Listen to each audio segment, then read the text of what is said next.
Life is full of little annoyances, and we can't get rid of all of them, but we can get rid of some of them, and I think we should. Welcome back to the 50/50 Project, where every week I talk through an item on a list made up of one thing I've learned for each year I've lived. This week we're back and pushing past the halfway point with thing number 26. Eliminate it instead of enduring it. I suppose this theory can apply to a lot of different facets of life, but I'm slotting this into the body category today because I'm mostly talking about little physical discomforts, not major illnesses or injuries, which are a whole different issue, but those tiny, tedious ways that the world around us just rubs us the wrong way. These are discomforts that are so small, they're almost easy to ignore. And as I've mentioned before in the body category, I'm not a particularly embodied person, so to speak. I'm not as in touch with my physical form as I should be sometimes. And so I think I'm especially prone to blowing off minor discomforts for too long, rather than taking a beat and sort of figuring out what's going on, what's grating on me physically. On one hand, I guess it's good that I can just sort of power through and keep going, even in a suboptimal physical condition. But on the other hand, it can be a real problem, because even a little annoyance or a minor discomfort, it's still extracting some level of physical toll or causing some measure of intellectual distraction.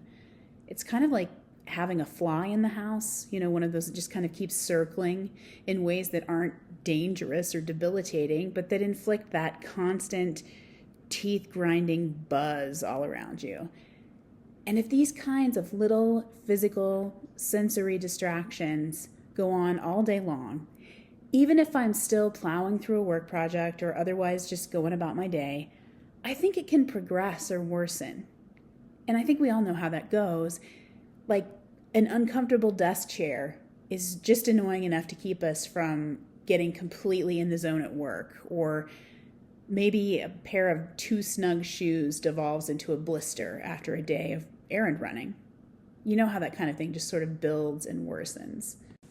So I have tried to become just more attuned to the signals my body's sending me, tried to be more aware of when I'm uncomfortable. It's kind of like just answering the phone when my senses start calling me up with complaints. And I think that if you can take less than 10 minutes to just fix a problem that would otherwise low-key irritate you for hours, that improves focus and mood and probably overall performance in ways that are well worth it.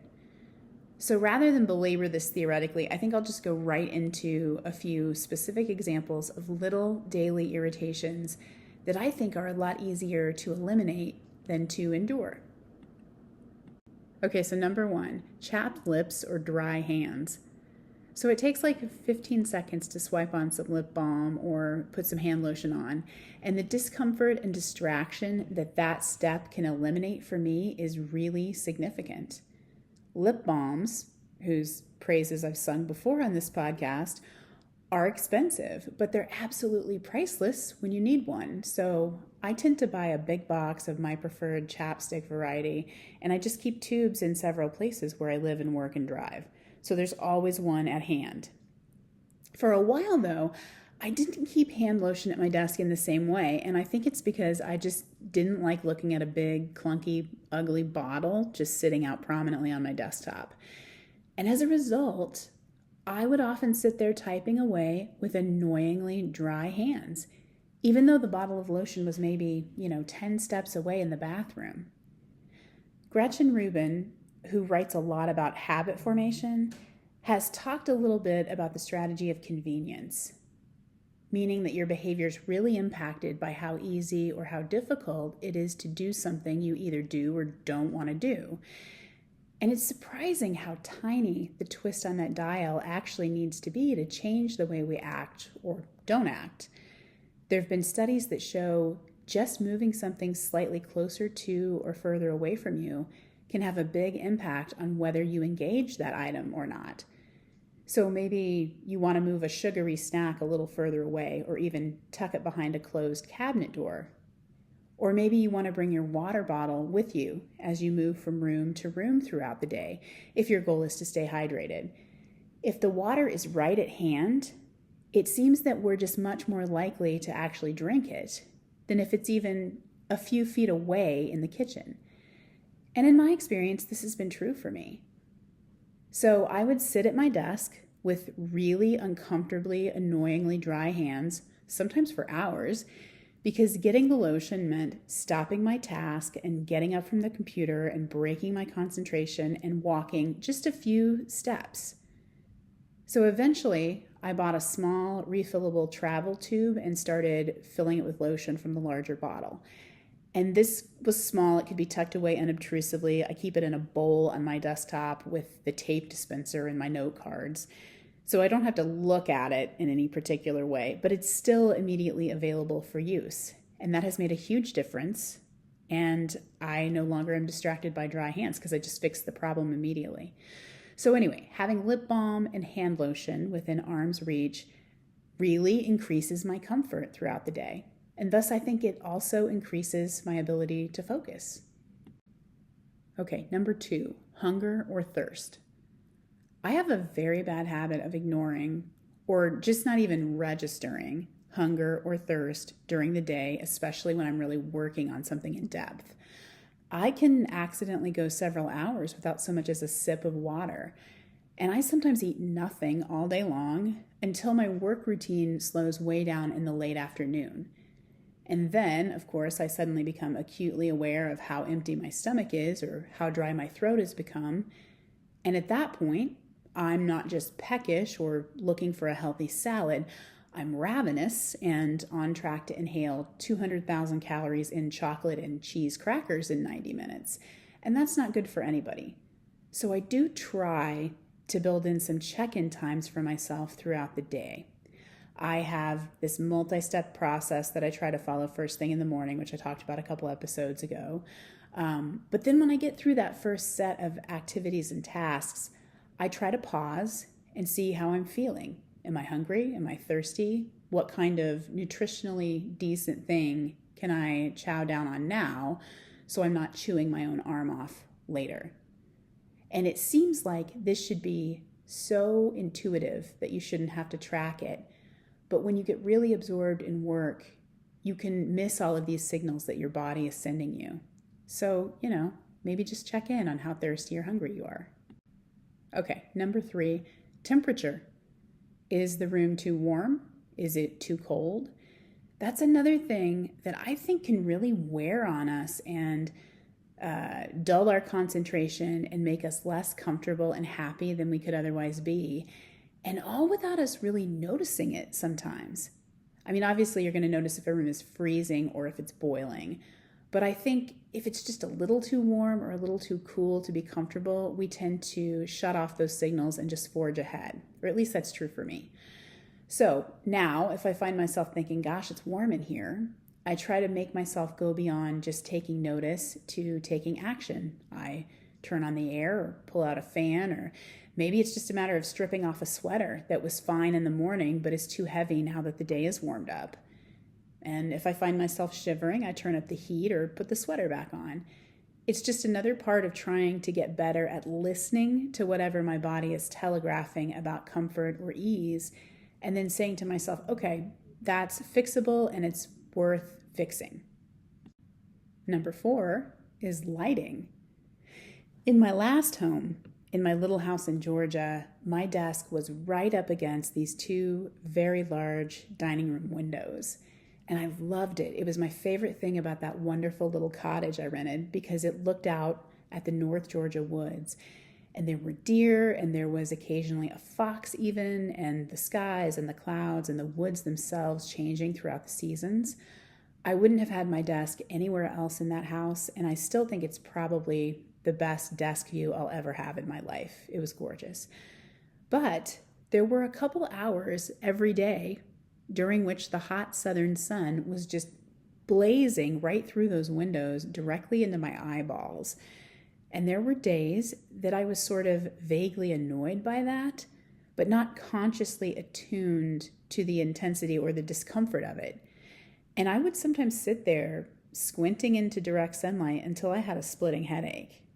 And then I finally realized one day that, hey, There are just a couple of hours of the day that I'm going to need to pull these drapes if I'm going to sit here to work.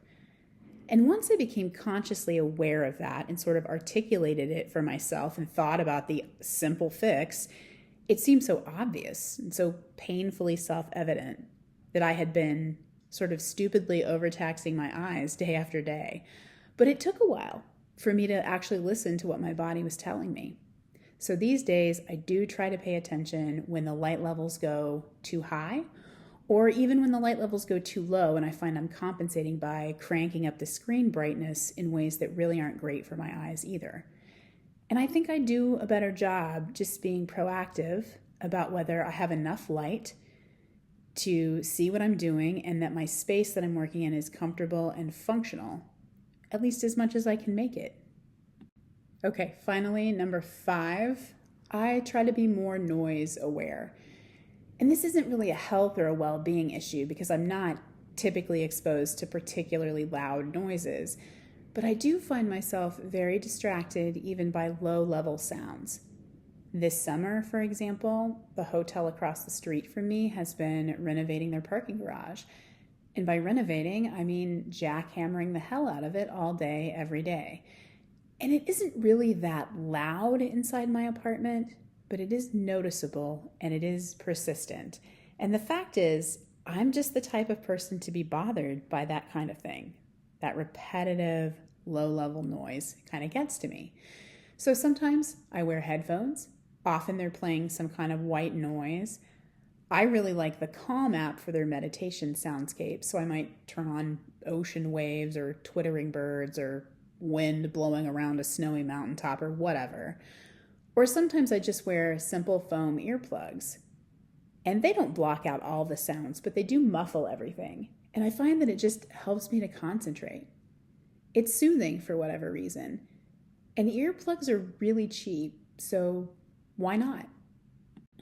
And the why not element is really important in all of this, I think. Because there's something in a lot of us, something in me at least, that just wants to kind of tough things out. I find myself thinking, oh, this is a small, silly thing, and I'm just going to ignore it and get back to business. And of course, the world does require us to just tough certain things out. It's a good skill set to have, this capacity to just push through an uncomfortable chair or a chilly room and keep going. But I've come around to the idea that each one of us only has so much physical and psychological resilience day by day.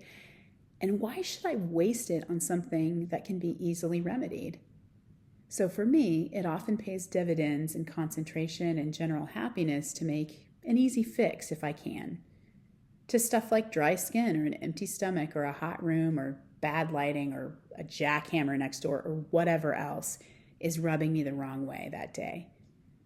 I can mitigate a lot of these things at very small costs in terms of time and money. So again, why not? Now, those 5 examples are just my personal sort of physical and sensory pain points. Yours might be very different. You may have a lot fewer of them. I hope you do. I have a friend, for example, who is not bothered by noise or lighting or any of these things, but she cannot stand anything scratchy. And she is relentless about removing tags from the necklines of shirts. Like in some cases, she cuts them out if she can, or in others, she actually opens the seams and removes the tag completely if it can't be thoroughly cut out with just scissors. And actually, this may sound extreme, but I think it's a really good investment of effort one time because it spares her 8 to 12 hours of annoyance and distraction every time she wears a given blouse to work. Of course, not everything that rankles or annoys us can be easily neutralized. But if you have certain physical triggers like these, it might be worth the time it takes to develop a response to them. Because I think we really can be happier and more focused when we eliminate irritations instead of just enduring them whenever it's feasible to do so. And I'm not sure that's something I've always known or done. I think it's kind of something I have figured out as I've aged. And finally, I just mentioned that sometimes I have to reverse engineer my way into figuring out where that physical annoyance is actually coming from. Some days, if I feel especially on edge or cranky or irritated, I'm sort of self trained now to ask myself if any of these emotions might be coming from the body. Sometimes they totally are not. Sometimes they are squarely centered in emotions, or they radiate directly from upsetting circumstances or events or experiences I've had that day. But it's not rare for them, for me, to have some connection to a physical situation. Maybe I'm feeling frustrated, partly because something bad is happening at work. But maybe those reactions are also being amplified by a headache that has slowly been building on the far edge of my consciousness. And in that case, taking a couple aspirin won't fix everything, but it will take the edge off that headache, which in turn pretty much helps everything out overall. So for me, it's helpful to just try to consciously run some body scans in my mind to try to connect how I'm feeling physically with how I'm feeling emotionally or performing intellectually. Maybe most people don't need to do that, and maybe for others the process is much more intuitive and automatic.